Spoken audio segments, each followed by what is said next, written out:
Assalamualaikum warahmatullahi wabarakatuh.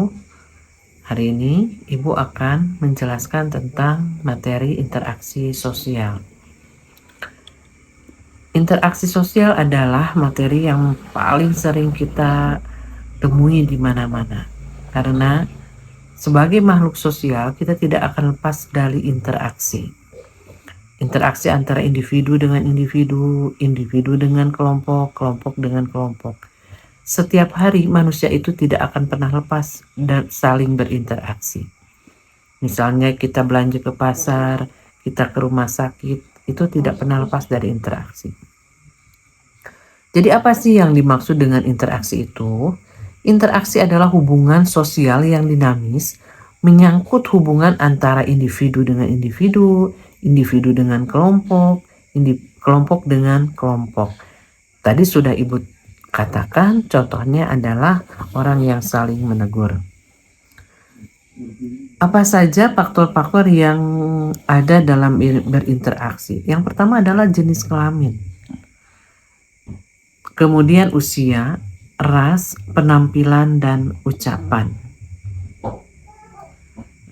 Apa yang menjadi ciri orang berinteraksi menurut Lomis? Yang pertama adalah jumlah pelaku itu 2 orang atau lebih. Pada saat dia hanya 1 orang, dia bukan terjadi interaksi. Yang berikutnya adalah adanya komunikasi, percakapan, kata-kata. Kadang, walaupun tidak dengan kata-kata, ada komunikasi itu menggunakan simbol atau lambang dengan kode misalnya. Contoh misalnya kita menggunakan tangan untuk mengacungkan jempol, itu artinya baik, itu juga adalah komunikasi. Atau kita mengepalkan tangan, itu juga lambang. Yang ketiga, adanya suatu dimensi waktu yang meliputi masa lalu, masa kini, dan masa yang akan datang. Yang keempat, adanya tujuan yang hendak dicapai sebagai hasil dari interaksi tersebut. Yang kelima, kadang suatu masyarakat menerapkan mekanisme agar dalam pertemuan pertama kali dapat mempunyai informasi tentang status masing-masing. Adanya komunikasi, adanya pertanyaan, adanya identitas, sehingga kita tahu dengan siapa kita berkomunikasi.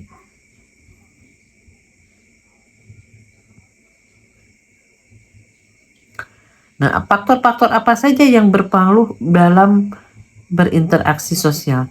Yang pertama adalah imitasi. Yang kedua adalah sugesti.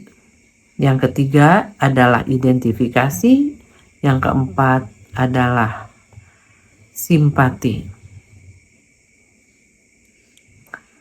Apa yang dimaksud dengan imitasi? Imitasi adalah mencontoh orang lain dalam berinteraksi.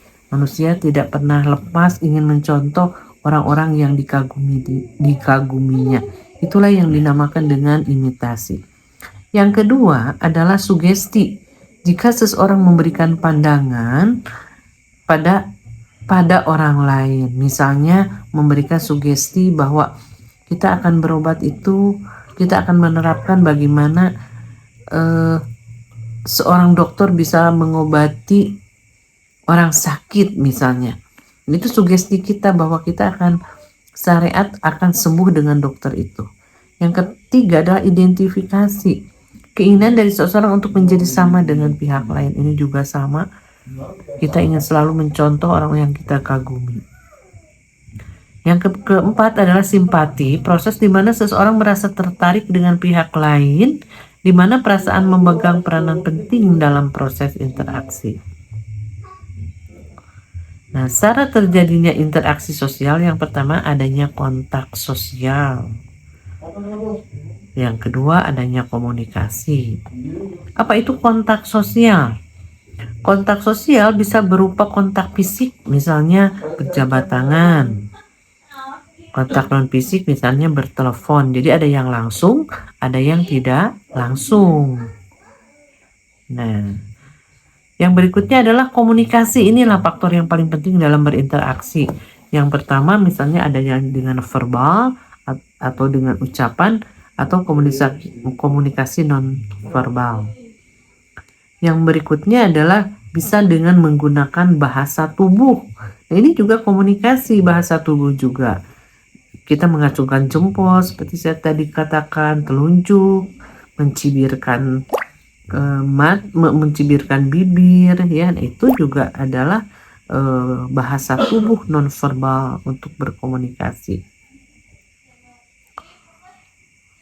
Apa sih bentuk-bentuk kontak sosial? Yang pertama antar individu. Misalnya si A dengan si B mengadakan kesepakatan untuk melakukan suatu perbuatan.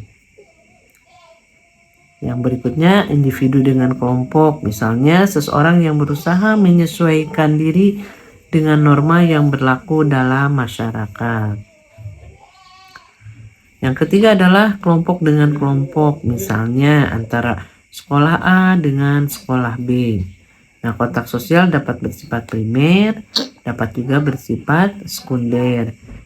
Suatu kontak di mana para pihak berhadapan secara langsung. Sedangkan sekunder suatu kontak di mana para pihak yang berhubungan tidak berhadapan atau bertemu secara langsung tetapi melalui perantara. Mungkin itu adalah materi tentang interaksi sosial.